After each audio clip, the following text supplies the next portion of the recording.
આણંદ ખાતે ICAR દ્વારા દેશવ્યાપી અભિયાનના ભાગરૂપે ખેડૂતોને ખાતરના સમતોલ ઉપયોગ અંગે આપવામાં આવતી તાલીમનું સમાપન થયું હતું.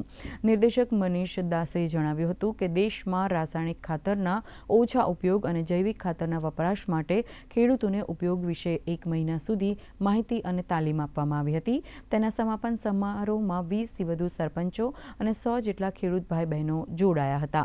हम विभिन्न जगह पे गए, किसानों से मिले और हजारों किसानों से हम संपर्क में आए 1 से 30 जून तक, और उसमें हम ये विशेष जो जागरूकता अभियान है वो चलाए हैं, जिसका मुख्य उद्देश्य था कृषि में लागत को कम करके टिकाऊ यानी सस्टेनेबल और मुनाफेदार खेती को बढ़ावा देना था.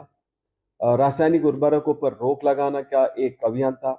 खेतों में जो अंधाधुंध इस्तेमाल हो रहे रसायनों और कीटनाशकों को कम करके प्राकृतिक तरीकों जैसे जीवामृत, हरी खाद का उपयोग सिखाया गया है.